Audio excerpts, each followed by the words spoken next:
नमस्कार मित्रों, horoscope analysis यानी कुंडली विश्लेषण की विशेष सीरीज में मैं एस्ट्रोलॉजर पंकज चौधरी आपका स्वागत करता हूँ। एक कहावत है कि शादी का लड्डू जो खाए वो पछताए, जो ना खाए वो भी पछताए। आज का हमारा हॉरोस्कोप एनालिसिस इसी शादी के लड्डू यानी मैरिज कंसल्टेशन पर है। मई 2025 में एक व्यक्ति हमारे पास मैरिज कंसल्टेशन के लिए आए। आइए देखते हैं कि उनकी कुंडली को देखकर हमने क्या प्रिडिक्ट किया, कैसे किया और आखिर में उसका नतीजा क्या निकला। मई 2025 में बोकारो झारखंड से 29 वर्षीय एक युवक हमारे पास अपनी कुंडली लेकर आए। वे कई वर्षों से विवाह के लिए ट्राई कर रहे थे, पर उनका विवाह नहीं हो पा रहा था, कहीं ना कहीं अड़चन आ रही थी। विवाह होगा या नहीं, कुंडली में ये चेक करने के लिए सबसे पहले BNN यानी भृगु नंदी नाड़ी एस्ट्रोलॉजी के द्वारा ये चेक किया जाता है कि विवाह का योग है भी या नहीं। इस व्यक्ति की कुंडली में जुपिटर फर्स्ट हाउस यानी लग्न में बैठा है और वीनस यानी शुक्र सेकंड हाउस में बैठा है। इससे हमें ये पता चलता है कि कुंडली में विवाह का योग डेफिनेटली है, यानी देर सवेर विवाह जरूर होगा। अब यह देखने के लिए कि विवाह का योग कब बनता है, हम नक्षत्र नाड़ी एस्ट्रोलॉजी का यूज करेंगे। जब भी ये चेक करना होगी कोई प्लैनेट विवाह का योग बताता है या नहीं, हमें उसके दूसरे, 7वें और 11वें भाव को देखना चाहिए। अगर उस प्लैनेट में, उसके नक्षत्र में और उसके उप नक्षत्र में दूसरा, 7वां और 11वां भाव दिखता है तो वह प्लैनेट विवाह के योग को बताता है। इस व्यक्ति की दशा मरकरी यानी बुध की चल रही थी। ये 2013 में शुरू हुई थी और 2030 तक चलनी थी।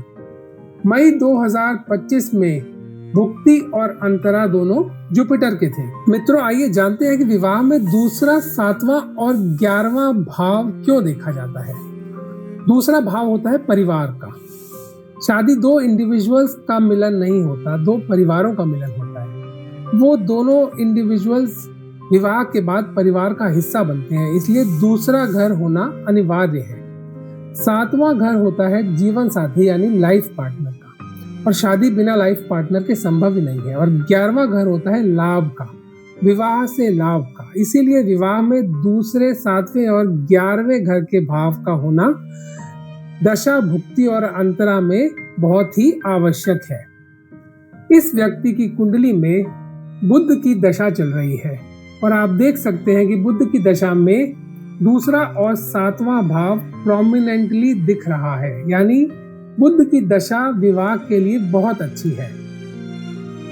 भुक्ति चल रही है जुपिटर यानी बृहस्पति की अप्रैल 2025 से लेकर अगस्त 2027 तक। पर यदि आप जुपिटर के नक्षत्रों को देखें, उसमें 2 और 7 से ज्यादा शादी ना होने वाले भाव अधिक प्रबल है, पावरफुल है, तो जुपिटर विवाह कराने के लिए अच्छा नहीं है।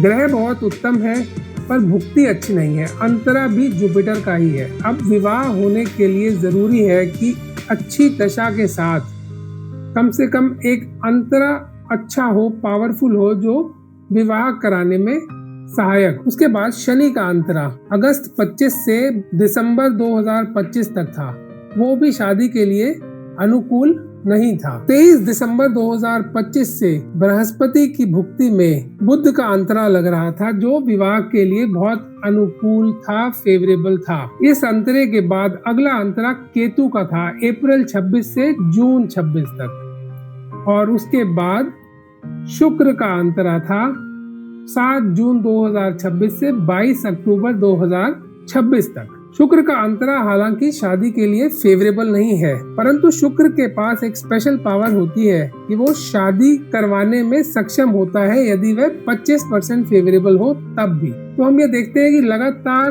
3 अंतरे दिसंबर 2025 से लेकर अक्टूबर 2026 तक अनुकूल है शादी के लिए। कुंडली का और अध्ययन करने पर ऐसा प्रतीत हुआ कि अक्टूबर 2022 से अप्रैल 2025 तक जो राहु की भुक्ति थी, उसमें किसी न किसी लव अफेयर होने का बहुत चांस था, वो भी इंटरकास्ट लव अफेयर।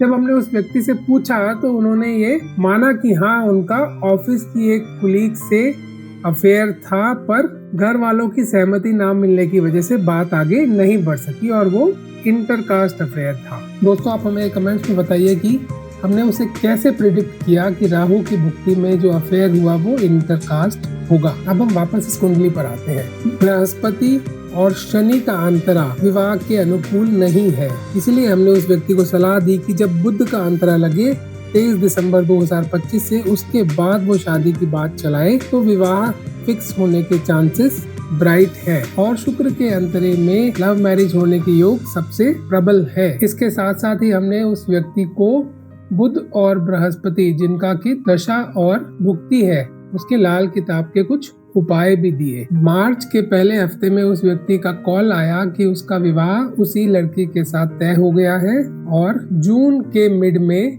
विवाह की डेट फाइनल हुई है। मित्रों, BANN का सूत्र है कि यदि मंगल और शुक्र एक ही भाव में बैठे हों तो ऐसे व्यक्ति का प्रेम विवाह होता है। नक्षत्र नाड़ी भी यही बता रही थी कि शुक्र की अंतरे में प्रेम विवाह होने के पूरे चांसेस हैं। इसी बेसिस पर हमने उसकी मैरिज का प्रेडिक्शन किया जो एकदम सही निकला। मैं आशा करता हूँ कि आपको हमारा वीडियो अच्छा लगा होगा। यदि अच्छा लगा हो तो प्लीज हमारे चैनल को लाइक करें, सब्सक्राइब करें।